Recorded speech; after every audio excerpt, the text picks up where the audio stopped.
ಶ್ರೀ ಗುರುಭ್ಯೋ ನಮಃ. ಹರಿ ಓಂ. ನಾರಾಯಣಂ ನಮಸ್ಕೃತ್ಯ ನರಂ ಚೈವ ನರೋತ್ತಮಂ ದೇವೀಂ ಸರಸ್ವತೀಂ ವ್ಯಾಸಂ ತತೋ ಜಯಮುದೀರಯೇತ್. ಶ್ರೀ ಗುರುಭ್ಯೋ ನಮಃ. ಹರಿ ಓಂ. ಜ್ಞಾನಗಮ್ಯ ವಾಹಿನಿಯ ಎಲ್ಲ ವೀಕ್ಷಕರಿಗೂ ಕೂಡ ಆದರಪೂರ್ವಕ ಅಭಿವಂದನೆಗಳು. ದೇವರ ಪ್ರೀತಿಯನ್ನು ಸಂಪಾದಿಸುವುದಕ್ಕೋಸ್ಕರ ಶಾಸ್ತ್ರಗಳು ನಮಗೆ ತೋರಿದಂತಹ ಉಪಾಯಗಳು ಅನೇಕ, ದೇವರು ತಿಳಿಸಿದಂತಹ ಮಾರ್ಗಗಳು ಹಲವು. ಯಾವುದು ದೇವರು ತೋರಿದಂತಹ ಮಾರ್ಗ? ಅದರಲ್ಲಿ ಒಂದು ನಾವಿವತ್ತು ಚಿಂತನೆ ನಡೆಸುವಂಥದ್ದು ದಾನ. ಗೀತೆಯಲ್ಲಿ ಹೇಳಿದ್ದಿದೆ, ಯಜ್ಞೋ ದಾನಂ ತಪಶ್ಚೈವ ಪಾವನಾನಿ ಮನೀಷಿಣಾಂ. ತ್ರಿಕರ್ಮ ಕೃತ್ತರತಿ ಜನ್ಮ ಮೃತ್ಯು ಅಂತ ಉಪನಿಷತ್ತು ಕೂಡ ಹೇಳಿದೆ. ಈ ಭವ ಬಂಧನವನ್ನು ಬಿಡಿಸಿಕೊಳ್ಳಬೇಕಾದರೆ ಮನುಷ್ಯ 3 ಕರ್ತವ್ಯಗಳನ್ನು ಮಾಡಬೇಕು. ಯಾವುದು ಅಂತ ಕೇಳಿದರೆ ಯಜ್ಞೋ ದಾನಂ ತಪಶ್ಚೈವ. ಇದನ್ನು ಈ 3 ಮಾಡಲೇಬೇಕು, ಯಜ್ಞವನ್ನು, ದಾನವನ್ನು ಮತ್ತು ತಪಸ್ಸನ್ನು. ಅದರಿಂದ ಕೃಷ್ಣದೇವರು ಅವಶ್ಯವಾಗಿ ಮಾಡಲೇಬೇಕು ಅಂತ ಹೇಳಿದ ಕರ್ತವ್ಯಗಳು 3. ಆ 3ರಲ್ಲಿ 2ನೆಯದ್ದು ದಾನ. ಅದರಿಂದ ದಾನ ತುಂಬ ಪ್ರಶಸ್ತ ಅಂತರ್ಥ. ಒಬ್ಬ ದೇವರ ಭಕ್ತನಾದವನು ಬ್ರಾಹ್ಮಿ ಮುಹೂರ್ತದಲ್ಲಿ ಎದ್ದು ಶೌಚ, ಸಂಧ್ಯಾ ವಂದನೆ, ದೇವರ ನಾಮಗಳ ಜಪ, ಪೂಜೆ, ಪ್ರದಕ್ಷಿಣೆ, ಹೀಗೆ ಬೇರೆ ಬೇರೆ ಸೇವೆಗಳನ್ನು ಮಾಡಿದರೂ ಅವಶ್ಯವಾಗಿ ಮಾಡಲೇಬೇಕಾದಂತಹ ಇನ್ನೊಂದು ಕರ್ತವ್ಯ ಅದು ದಾನ. ದಾನಕ್ಕೆ ಬಹಳಷ್ಟು ದೊಡ್ಡ ಮಹತ್ವ ಇದೆ. ಶಾಸ್ತ್ರಗಳು, ಪುರಾಣಗಳು, ಧರ್ಮಶಾಸ್ತ್ರಗಳ ಸಂಗ್ರಹಗಳು ದಾನದ ವಿಷಯದಲ್ಲಿ ತುಂಬ ವಿಸ್ತಾರವಾಗಿ ಹೇಳ್ತಾ ಹೋಗಿದೆ. ಹೇಗೆ ಶಾಸ್ತ್ರ ಎಂಬುದು, ಶ್ರಾದ್ದ ಎಂಬುದು ಒಂದು ಪ್ರಧಾನವಾದಂತಹ ವಸ್ತು, ಅದರ ಬಗ್ಗೆ ಧರ್ಮಶಾಸ್ತ್ರದಲ್ಲಿ ವಿಶೇಷವಾಗಿ ಚಿಂತನೆ ನಡೆಸಿದ್ದಾರೆ. ಹಾಗೆಯೇ ದಾನದ ಬಗ್ಗೆಯೂ ಕೂಡ ವಿಶೇಷವಾದ ಚಿಂತನೆ ಧರ್ಮಶಾಸ್ತ್ರದಲ್ಲಿ ನಡೆದಿದೆ. ಅದಕ್ಕೋಸ್ಕರನೇ ಪ್ರತ್ಯೇಕ ಗ್ರಂಥಗಳೇ ಬಂದಿವೆ. ದಾನಸಾಗರ, ದಾನಮಯೂಕ, ದಾನ ವಿವೇಕೋದ್ಯೋತ, ಈ ರೀತಿಯಾಗಿ ಅನೇಕ ಮಾತುಗಳು. ಮಹಾಭಾರತದಲ್ಲಿ ನೋಡಿದರೆ ಅನುಶಾಸನ ಪರ್ವದಲ್ಲಿ ದಾನಗಳನ್ನು ನಿರೂಪಣೆ ಮಾಡಲಿಕ್ಕೆ ಅಷ್ಟು ಶ್ಲೋಕಗಳಿವೆ. ಹೀಗೆ ಪುರಾಣದಲ್ಲೂ ವೇದವ್ಯಾಸರು ಅಲ್ಲಲ್ಲಿ ದಾನದ ಮಹತ್ವವನ್ನು ಹೇಳ್ತಾರೆ. ಇಷ್ಟೆಲ್ಲ ಹೇಳಲಿಕ್ಕೆ ಕಾರಣ ಏನು ಅಂತ ಕೇಳಿದರೆ, ಸಾಧಕರಾದವರು ದಾನಕ್ಕೆ ಈ ಮಹತ್ವವನ್ನು ನೀಡಿ ಜೀವನದಲ್ಲಿ ದಾನವನ್ನು ರೂಢಿಸಿಕೊಳ್ಳಬೇಕು. ಸಹಜವಾಗಿ ಮನುಷ್ಯ ಸಂಪಾದನೆ ಮಾಡ್ತಾನೆ ಬದುಕಿಗೋಸ್ಕರ. ಸಂಪಾದನೆ ಮಾಡಿದಂತಹ ದ್ರವ್ಯಕ್ಕೆ ಏನು ಗತಿ ಅಂತ ಕೇಳಿದರೆ ಅದಕ್ಕೆ 3 ಗತಿಯಂತೆ, 3 ಮಾರ್ಗ. ದಾನಂ ಭೋಗೋ ನಾಶಃ ಎಂಬುದಾಗಿ. ಇನ್ನೇನು ಮಾಡಲಿಕ್ಕಾಗ್ತದೆ ನಾವು ಒಟ್ಟು ಮಾಡಿದಂತಹ ದ್ರವ್ಯವನ್ನು? ಇರುವೆ ತನಕ್ಕೆ ಬೇಕು ಅಂತ ಮತ್ತೊಂದು ಕಾಲದಲ್ಲಿ ಇಲ್ಲ ಅಂತಾದಾಗ ತಿನ್ನಲಿಕ್ಕೆ ಇರಲಿ ಅಂತ ಧಾನ್ಯಗಳನ್ನೆಲ್ಲ ಸಂಗ್ರಹಿಸಿಡ್ತದೆ.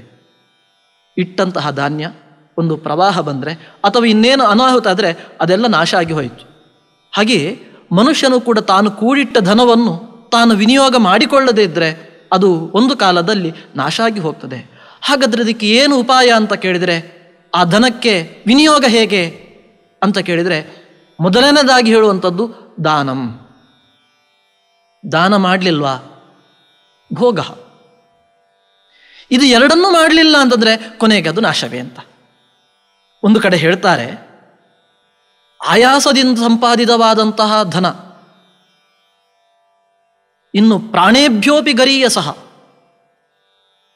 ಹಣವನ್ನು ಸಂಪಾದನೆ ಮಾಡಬೇಕಿದ್ರೆ ಒಬ್ಬ ವ್ಯಕ್ತಿ ತಾನೆಷ್ಟು ಕಷ್ಟಪಡ್ತಾನೆ.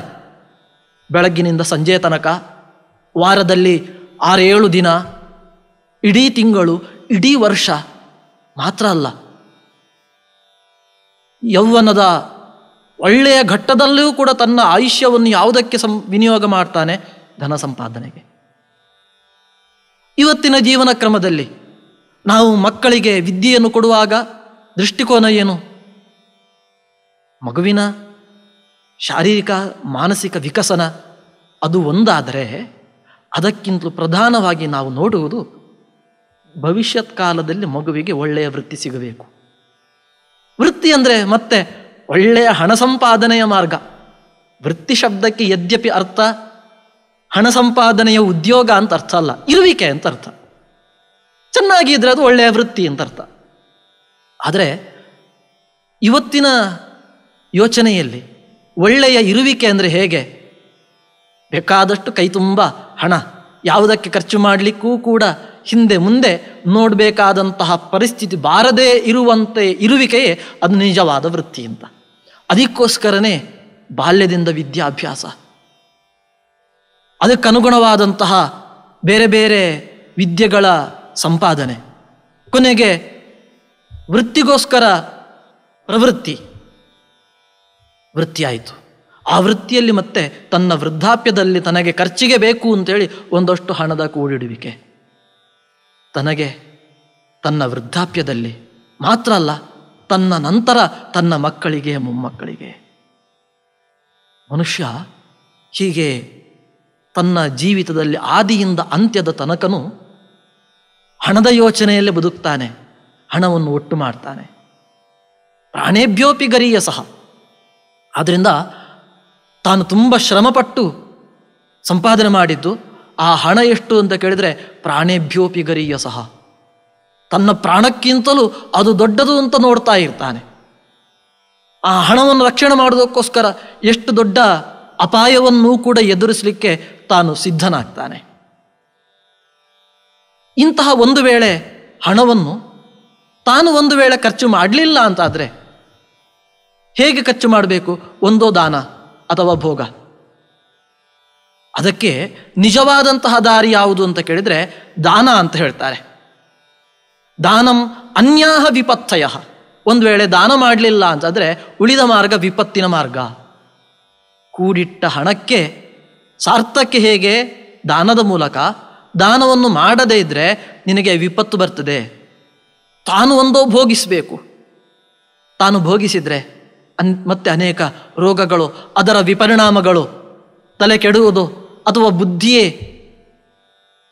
ವ್ಯತ್ಯಸ್ತವಾಗುವುದು, ತನ್ನ ಕರ್ತವ್ಯಗಳನ್ನೆಲ್ಲ ಮರೆತು ತಾನು ನಿರರ್ಥಕವಾಗಿ ಭೋಗಪರನಾಗಿ ಬದುಕುವಂತಾದರೂ ಕೂಡ ಅದು ಒಂದು ದೊಡ್ಡ ವಿಪತ್ತು. ಒಂದು ಕ್ಷಣ, ಒಂದು ಅಲ್ಪ ಕಾಲದಲ್ಲಿ ದೇಹಕ್ಕೇನು ಹಾನಿಯಾದರೆ ಎಷ್ಟು ವಿಪತ್ತು, ಅದಕ್ಕಿಂತ ದೊಡ್ಡ ವಿಪತ್ತು ದೇವರನ್ನು ಮರೆತು ಬದುಕುವುದು. ವಿಪತ್ ವಿಸ್ಮರಣಂ ವಿಷ್ಣು ಅಂತ ಹೇಳಿದ್ರಿಂದ ದೇವರ ವಿಸ್ಮರಣೆಗಿಂತ ದೊಡ್ಡದಾದಂತಹ ವಿಪತ್ತು ಮತ್ತೊಂದಿಲ್ಲ.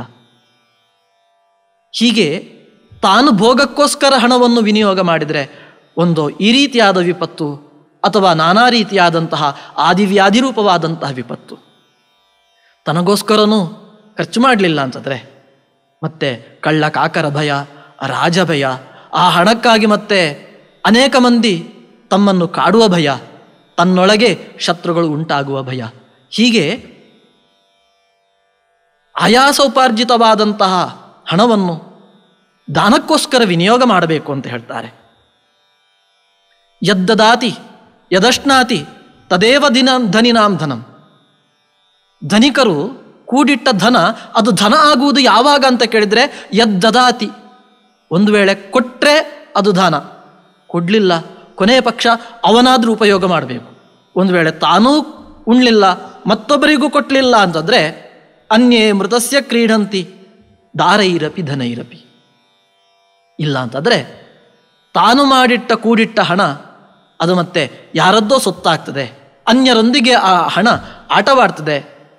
ತಾನು ಸಂಪಾದನೆ ಮಾಡಿದ್ದು ತನಗೆ ಇಹದಲ್ಲಾಗಲಿ ಅಥವಾ ಪರದಲ್ಲಿ ಪುಣ್ಯವನ್ನು ಸಂಪಾದನೆ ಮಾಡಿಕೊಡುವಲ್ಲಾಗಲಿ ಅದು ಸಾರ್ಥಕ ಆಗುವುದಿಲ್ಲ. ಆದ್ದರಿಂದ ನ್ಯಾಯೋಪಾರ್ಜನಮರ್ಥಸ್ಯ, ಮತ್ಸ್ಯಪುರಾಣದಲ್ಲಿ ಹೇಳ್ತಾರೆ, ನ್ಯಾಯೋಪಾರ್ಜನಮರ್ಥಸ್ಯ ವರ್ಧನಂ ಚಾಭಿರಕ್ಷಣಂ ಸತ್ಪಾತ್ರ ಪ್ರತಿಪತ್ತಿಶ್ಚ ಸರ್ವಶಾಸ್ತ್ರೇಷು ಪಠ್ಯತೆ. ಹಣವನ್ನು ಸಂಪಾದನೆ ಮಾಡಬೇಕು. ಹೇಗೆ? ನ್ಯಾಯೋಪಾರ್ಜಿತ ವಿತ್ತಸ್ಯ, ನ್ಯಾಯ ಮಾರ್ಗದಿಂದ, ಮತ್ತೊಬ್ಬರಿಗೆ ಅನ್ಯಾಯ ಮಾಡದೆ ತನಗೆ ವಿಹಿತವಾದಂತಹ ಮಾರ್ಗದಿಂದ. ಶಾಸ್ತ್ರ ಒಬ್ಬೊಬ್ಬನಿಗೂ ಕೂಡ ಹೇಗೆ ಬದುಕಬೇಕು ಅಂತ ಹೇಳಿದೆಯೋ ಆ ಮಾರ್ಗದಲ್ಲಿ ಬದುಕಿ ಹಣವನ್ನು ಸಂಪಾದನೆ ಮಾಡುವುದು. ಇದು ನ್ಯಾಯದಿಂದ ಅರ್ಜನೆ ಮಾಡಿದಂತಹ ವಿತ್ತ. ಒಂದು ವೇಳೆ ಒಬ್ಬ ಬ್ರಾಹ್ಮಣನಾದವ ತನು ಕೃಷಿ ವಾಣಿಜ್ಯಾದಿಗಳನ್ನು ಮಾಡಿದ ಅಂತಾದರೆ ಅವನಿಗೆ ಅದರಲ್ಲಿ ಹಣ ಸಂಪಾದನೆ ಆಗ್ತದೆ. ಆದರೆ ಆತ ಕೃಷಿ ವಾಣಿಜ್ಯಾದಿಗಳನ್ನು ಮಾಡಿದ್ರಿಂದ ವೈಶ್ಯನ ವೃತ್ತಿ ಇವನು ಹರಣ ಮಾಡಿದಂತಾಯಿತು. ಅದೇ ಬ್ರಾಹ್ಮಣನ ವೃತ್ತಿಯನ್ನು ಮತ್ತೊಬ್ಬ ಮಾಡಿದರೆ ಅವನಿಗೆ ಹಣ ಆದರೂ ಕೂಡ ಇವನ ವೃತ್ತಿಯನ್ನು ಅಪಹರಣ ಮಾಡಿದ ಹಾಗಾಯಿತು. ಆದ್ದರಿಂದ ಹಣ ಸಂಪಾದನೆ ಮಾಡುವಾಗ ಅದು ನ್ಯಾಯ ಮಾರ್ಗದಿಂದ ಆಗಬೇಕು ಅಂದರೆ ಒಂದು ಜನರ ತಲೆ ಒಡೆದು ಮಾಡಿದಂತಹ ಸಂಪಾದನೆ ಆಗಬಾರ್ದು, ಅನ್ಯಾಯದ ಮಾರ್ಗದಲ್ಲಿ ಲಾಭ ಗಳಿಸಿ ಸಂಗ್ರಹಿಸಿದ ಹಣ ಆಗಬಾರ್ದು. ಮತ್ತು ತನಗೆ ವಿಹಿತವಾದಂತಹ ಮಾರ್ಗದಿಂದ ಧನವನ್ನು ಸಂಪಾದನೆ ಮಾಡಬೇಕು. ಮತ್ತು ವರ್ಧನಂಚಾಭಿರಕ್ಷಣಂ, ಹಣವನ್ನು ಸಂಪಾದನೆ ಮಾಡಿದ್ದಾನೆ ಒಬ್ಬ ವೈಶ್ಯನಾದವನು ಕೃಷಿ ವಾಣಿಜ್ಯಾದಿಗಳಿಂದ ಹಣವನ್ನು ಸಂಪಾದನೆ ಮಾಡಿ ಅದನ್ನು ಮತ್ತೆ ಒಂದಷ್ಟು ಕೃಷಿ ವಾಣಿಜ್ಯಾದಿಗಳಲ್ಲಿ ವಿನಿಯೋಗ ಮಾಡಿದ್ದಾನೆ. ಆದ್ದರಿಂದ ವರ್ಧನಂ, ಹಣ ದೊಡ್ಡದಾಯಿತು, ಹಣದ ರಕ್ಷಣೆಯಾಯಿತು. ಹೀಗೆ ಮಾಡಿ ಸತ್ಪಾತ್ರೆ ಪ್ರತಿಪತ್ತಿಶ್ಚ, ಆ ಹಣದ ವಿನಿಯೋಗ ಹೇಗೆ ಅಂತ ಕೇಳಿದರೆ ಸತ್ಪಾತ್ರದಲ್ಲಿ ಅದನ್ನು ಕೊಡುವುದು. ಸರ್ವಶಾಸ್ತ್ರೇಶು ಪಟ್ಟಿದೆ, ಈ ಎಲ್ಲ ಶಾಸ್ತ್ರಗಳಲ್ಲಿಯೂ ಕೂಡ ಧನದ ಸಂಪಾದನೆ, ಅದರ ರಕ್ಷಣೆ ಮತ್ತು ಅದರ ವಿನಿಯೋಗ, ಅದು ಈ 3 ರೀತಿಯಲ್ಲಿ ಹೇಳಿದ್ದಾರೆ. ಆದ್ದರಿಂದ ಧನದ ಮುಖ್ಯ ಉಪಯೋಗ ದಾನ ಅಂತ ಹೇಳಿದ ಹಾಗಾಯಿತು. ದಾನದಿಂದ ಏನು ಉಪಯೋಗ? ತಾವು ದಾನ ಮಾಡುವುದಾದರೂ ದಾನದಿಂದ ಏನೋ ಒಂದು ಪ್ರಯೋಜನ ಬೇಕು. ಪ್ರಯೋಜನ ಇಲ್ಲದೆ ಸುಮ್ಮನೆ ದಾನ ಮಾಡಬೇಕು ಅಂತಾದರೂ ಯಾಕೆ ಮಾಡಬೇಕು? ಹಾಗಾದರೆ ಸಂಪಾದನೆಯನ್ನು ಮಾಡಿ ಮತ್ತೊಬ್ಬರಿಗೆ ದಾನ ಮಾಡುವುದಾದರೆ ಸಂಪಾದನೆಯನ್ನಾದರೂ ಯಾಕೆ ಮಾಡಬೇಕು? ಅದರಿಂದ ದಾನದಿಂದ ಪ್ರಯೋಜನ ಏನು ಅಂತ ಕೇಳಿದರೆ, ಹೌದು, ದಾನ ನಿಷ್ಪ್ರಯೋಜಕ ಅಲ್ಲ. ದಾನದಿಂದ ನಾನಾ ರೀತಿಯಾದಂತಹ ಪ್ರಯೋಜನ ಇದೆ ಅಂತ ಬೇರೆ ಬೇರೆ ಸ್ಮೃತಿಗಳಲ್ಲಿ, ವ್ಯಾಸರ ಮಾತುಗಳಲ್ಲಿ ನಾವು ಕಾಣಬಹುದು. 4 ರೀತಿಯಾದಂತಹ ಆಶ್ರಮ ಇದೆ: ಬ್ರಹ್ಮಚರ್ಯ, ಗಾರ್ಹಸ್ಥ್ಯ, ವಾನಪ್ರಸ್ಥ, ಸನ್ಯಾಸ ಅಂತ. ಈ 4 ಆಶ್ರಮದವರಿಗೂ ಕೂಡ ಬೇರೆ ಬೇರೆ ಕರ್ತವ್ಯಗಳಿದೆ. ಆದರೆ ಪ್ರಧಾನವಾದ ಕರ್ತವ್ಯವನ್ನು ಯಮಸ್ಮೃತಿಯಲ್ಲಿ ಹೇಳ್ತಾರೆ. ಯಮಿನಾಂ ಪರಮೋ ಧರ್ಮಸ್ತ್ವನಾಹಾರೋ ವನೌಕಸಾಂ. ಯಾರು ವಾನಪ್ರಸ್ಥರಿದ್ದಾರೆ ಅವರಿಗೆ ಪ್ರಧಾನ ಧರ್ಮ ಏನು ಅಂತ ಕೇಳಿದರೆ ಉಪವಾಸವನ್ನು ಮಾಡುವುದು. ಹಾಗೆ ಗೃಹಸ್ಥರಿಗೆ ಪ್ರಧಾನ ಧರ್ಮ ಏನು? ದಾನಮೇಕೋ ಗೃಹಸ್ಥಸ್ಯ. ಗೃಹಸ್ಥನಾದವನ ಪ್ರಧಾನ ಧರ್ಮ ದಾನವನ್ನು ಮಾಡುವುದು. ಅದನ್ನೊಂದೇ ಅಲ್ಲ, ಆದರೆ ಉಳಿದದ್ದು ಕೂಡ ಮಾಡಬೇಕು ಅಂತಾದರೂ ಕೂಡ ಕರ್ತವ್ಯಗಳಲ್ಲಿ ಪ್ರಧಾನವಾದದ್ದು ದಾನ ಅಂತ ಹೇಳ್ತಾರೆ. ಹಾಗೆ ಶುಶ್ರೂಷಾ ಬ್ರಹ್ಮಚಾರಿಣ, ಬ್ರಹ್ಮಚಾರಿಗಳಾದವರು ಗುರು ಹಿರಿಯರ ಶುಶ್ರೂಷೆಯನ್ನು ಮಾಡಬೇಕು. ಆದ್ದರಿಂದ ಗೃಹಸ್ಥನಾದವನಿಗೆ ದಾನ ಎಂಬುದು ಅತ್ಯಂತ ಪ್ರಧಾನವಾದ ಕರ್ತವ್ಯ. ಈ ಕರ್ತವ್ಯದಿಂದ ಪ್ರಯೋಜನವನ್ನು ಮುಂದೆ ಹೇಳ್ತಾರೆ. ಅದ್ಭಿರ್ಗಾತ್ರಾನ್ ಮಲಮಿವ ತಮೋ ಹ್ಯಗ್ನಿ ಭಯಾದ್ಯಥ ದಾನೇನ ತಪಸಾ ಚೈವ ಸರ್ವಪಾಪಂ ಅಪೋಹ್ಯತೆ. ದಾನದಿಂದ ಸರ್ವಪಾಪಗಳೂ ಕೂಡ ದೂರ ಆಗ್ತದೆ. ರೋಗ ಬಂದಾಗ ವೈದ್ಯರಾದರೂ ಚಿಕಿತ್ಸೆಯನ್ನು ಕೊಡ್ತಾರೆ. ಹೇಗೆ ಅಂತ ಕೇಳಿದರೆ, ಆ ರೋಗಕ್ಕೆ ಮೂಲ ಕಾರಣ ಏನು ಅಂತ ಹುಡುಕಿ ಆ ಮೂಲ ಕಾರಣವನ್ನು ಪರಿಹಾರ ಮಾಡುವ ಮೂಲಕ ರೋಗವನ್ನು ಶಮನ ಮಾಡ್ತಾರೆ. ಹಾಗೆಯೇ ನಮ್ಮ ಐಹಿಕವಾದಂತಹ ದುಃಖಗಳಿಗೆ ಕಾರಣವಾಗಿ ಪಾಪಕರ್ಮಗಳಿರ್ತವೆ. ಆ ಪಾಪಗಳು ನಿವೃತ್ತಿ ಆಯಿತು ಅಂತಂದರೆ ನಮಗೆ ಮತ್ತೆ ಮತ್ತೆ ಬರುವಂತಹ ದುಃಖ ದುಮ್ಮಾನಗಳು ದೂರವಾಗ್ತವೆ. ಆದ್ದರಿಂದ ಪಾಪಗಳ ಪರಿಹಾರ ಜೀವಿತದ ದೊಡ್ಡ ಕರ್ತವ್ಯ. ಪ್ರತಿಯೊಬ್ಬ ಮನುಷ್ಯನು ಹುಟ್ಟಿ ಬಂದು ಮಾಡುವಂತಹ ಸಕಲ ಕರ್ತವ್ಯಗಳಲ್ಲೂ ಪ್ರಧಾನ ಲಕ್ಷ್ಯ ಏನು ಅಂತ ಕೇಳಿದರೆ ಪಾಪವನ್ನು ಪರಿಹಾರ ಮಾಡುವುದು, ಪುಣ್ಯವನ್ನು ಸಂಪಾದನೆ ಮಾಡುವುದು. ಆದ್ದರಿಂದ ದಾನದಿಂದ ಪಾಪಗಳು ಬಹಳ ಬೇಗನೆ ನಾಶ ಆಗ್ತದೆ ಅಂತ ಹೇಳ್ತಾರೆ. ದಾನೇನ ತಪಸಾ ಚೈವ ಸರ್ವ ಪಾಪಂ ಅಪೋಹ್ಯತೆ. ದಾನ ಮತ್ತು ತಪಸ್ಸುಗಳಿಂದ ಎಲ್ಲ ಪಾಪಗಳು ಕೂಡ ನಿವೃತ್ತಿ ಆಗ್ತದೆ. ಆದ್ದರಿಂದ ದಾನಗಳ ಪ್ರಯೋಜನ ಸರ್ವಪಾಪ ನಿವೃತ್ತಿ, ಸರ್ವಪಾಪ ಪರಿಹಾರಕ್ಕೋಸ್ಕರ ದಾನಗಳನ್ನು ಮಾಡಬೇಕು. ನಾವು ಅನೇಕ ಸಂದರ್ಭಗಳಲ್ಲಿ ದಾನವನ್ನು ನೋಡ್ತೇವೆ. ಒಬ್ಬ ಮೃತನಾಗ್ತಾ ಇದ್ದಾನೆ, ಪ್ರಾಣೋತ್ಕ್ರಮಣ ಆಗ್ತಾ ಇದೆ ಅಂದರೆ ಅವನು ದಾನವನ್ನು ಮಾಡಬೇಕು ಅಂತ ಹೇಳ್ತಾರೆ. ಮೃತನಾಗಿ ಆಯಿತು, ಆ ಬಳಿಕ ಅವನ ಉದ್ದೇಶವಾಗಿ ಮಾಡುವಂತಹ ಔರ್ಧ್ವದೈಹಿಕ ಕರ್ಮಗಳಲ್ಲಿ ದಾನ ತುಂಬ ಪ್ರಧಾನ. ಆ ದಾನವನ್ನು ಮಾಡಿದ್ರಿಂದ ಅವನ ಪಾಪ ಪರಿಹಾರ ಆಗಿ ಅವನಿಗೆ ಉತ್ತರೋತ್ತರ ಲೋಕಗಳೆಲ್ಲ ಸುಖಪ್ರದವಾಗ್ತವೆ. ಇನ್ನು ಪ್ರಾಯಶ್ಚಿತ್ತವಾಗಿ ಮಾಡುವಂತಹ ಹೋಮಗಳಲ್ಲಿಯೂ ಕೂಡ ದಾನವನ್ನು ಮಾಡಲಿಕ್ಕೆ ಹೇಳ್ತಾರೆ.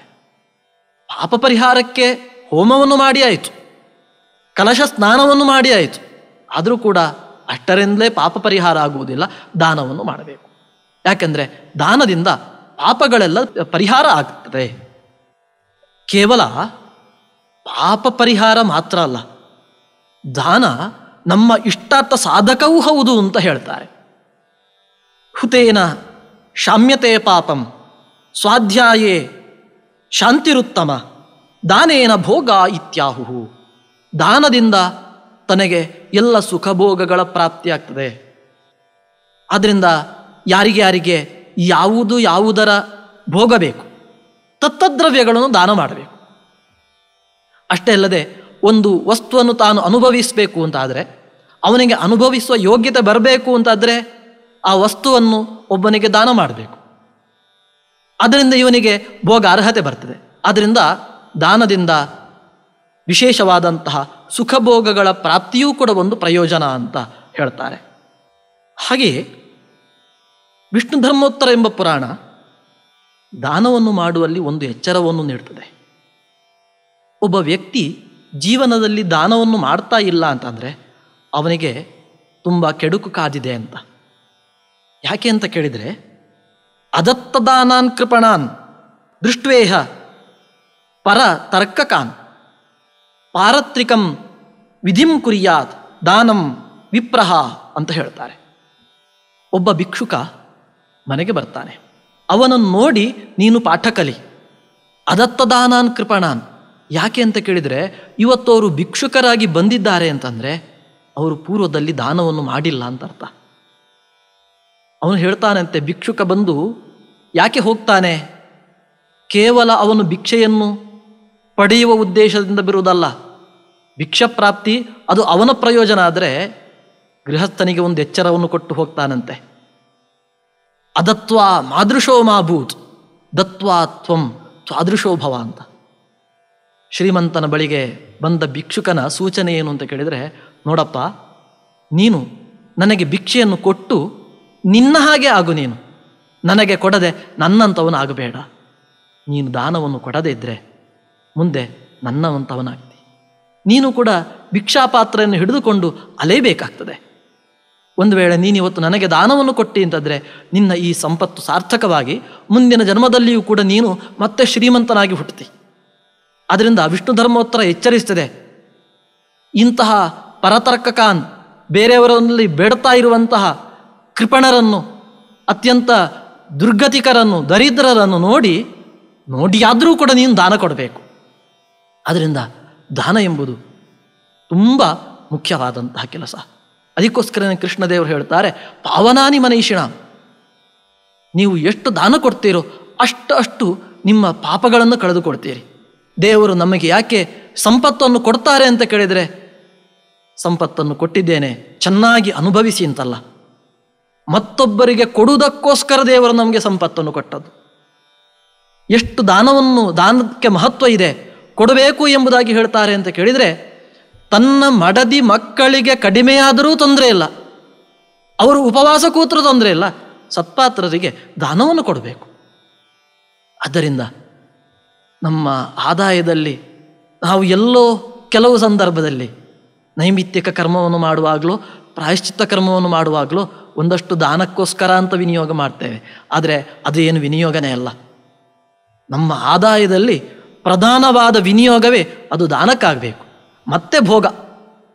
ಪುರಾಣಗಳ ವ್ಯಾಸರ ಎಲ್ಲ ವಾಕ್ಯಗಳಲ್ಲಿಯೂ ಕೂಡ ದಾನದ ಪ್ರಧಾನ ವಿನಿಯೋಗವನ್ನೇ, ಹಣದ ಪ್ರಧಾನ ವಿನಿಯೋಗವನ್ನೇ ದಾನ ಅಂತ ಹೇಳಿದ್ದಾರೆ ಹೊರತು ಭೋಗವನ್ನು ಪ್ರಥಮ ವಿನಿಯೋಗವಾಗಿ ಹೇಳಲಿಲ್ಲ. ಭೋಗ ಏನಿದ್ರೂ ಕೂಡ ಎರಡನೆಯದ್ದು. ಆದ್ದರಿಂದ ಏನರ್ಥ? ಮೊದಲಿಗೆ ದಾನಕ್ಕೋಸ್ಕರ ಹಣವನ್ನು ತೆಗೆದಿಡು, ಆನಂತರ ನಿನ್ನ ಬದುಕಿಗೋಸ್ಕರ ಇಟ್ಟುಕೋ.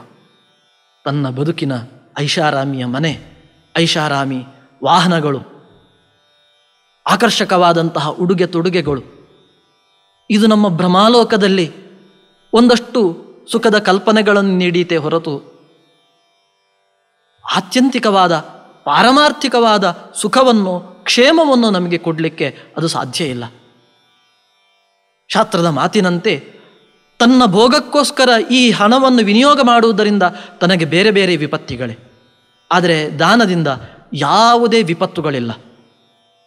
ಅದರಿಂದ ನಮ್ಮ ಇನ್ನಷ್ಟು ಪಾಪಗಳ ಪರಿಹಾರ, ಮತ್ತಷ್ಟು ನಮಗೆ ಮಾನಸಿಕವಾದ ದೈಹಿಕವಾದಂತಹ ಸುಖದ ಪ್ರಾಪ್ತಿಯೇ ಆಗ್ತದೆ ಹೊರತು ಅದರಿಂದ ಇನ್ಯಾವುದೇ ಕೆಡುಕುಗಳು ಉಂಟಾಗುವುದಿಲ್ಲ ಅಂತ ಈ ರೀತಿಯ ಕಾರಣದಿಂದ ಪ್ರಧಾನವಾದ 3 ಕರ್ತವ್ಯಗಳಲ್ಲೇ ದಾನವು ಒಂದು ಪ್ರಧಾನವಾದಂತಹ ಸ್ಥಾನವನ್ನು ಪಡೆದಿದೆ.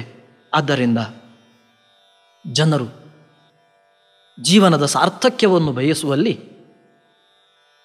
ತಮ್ಮ ಧನವನ್ನು, ವಸ್ತುಗಳನ್ನು, ಈ ಶರೀರವನ್ನು ಮತ್ತೊಬ್ಬರ ದಾನಕ್ಕೋಸ್ಕರ, ಮತ್ತೊಬ್ಬರ ಉಪಯೋಗಕ್ಕೋಸ್ಕರ ವಿನಿಯೋಗ ಮಾಡಿಕೊಳ್ಳುವುದು ಹೆಚ್ಚು ಸಾರ್ಥಕ್ಯಕ್ಕೆ ಕಾರಣವಾಗ್ತದೆ ಅಂತ ಶಾಸ್ತ್ರದ ಮಾತಿನ ಹಿನ್ನೆಲೆಯಲ್ಲಿ ಕಂಡುಬರ್ತದೆ ಅಂತ ಹೇಳ್ತಾ ಈ ದಾನ ವಿಷಯಕವಾದಂತಹ ಮಾತಿನ ಸರಣಿಗೆ ಕಾರಣಕರ್ತರಾದವರು ಅರವಿಂದ ಲಕ್ಷ್ಮೀನಾರಾಯಣ ಮತ್ತು ಕುಟುಂಬಸ್ಥರು. ಜ್ಞಾನದಾನದ ಮೂಲಕ ತಮ್ಮ ಧನದ ವಿನಿಯೋಗವನ್ನು ಮಾಡ್ತಾ ಇದ್ದಾರೆ. ಅವರ ಧನ ಸಾರ್ಥಕವಾಗಲಿ, ದೇವರ ಕೃಪೆ ಅವರಿಗೂ ನಮಗೂ ನಿಮ್ಮೆಲ್ಲರಿಗೂ ಕೂಡ ಇರಲಿ ಅಂತ ಪ್ರಾರ್ಥಿಸ್ತಾ ಶ್ರೀಕೃಷ್ಣಾರ್ಪಣಮಸ್ತು.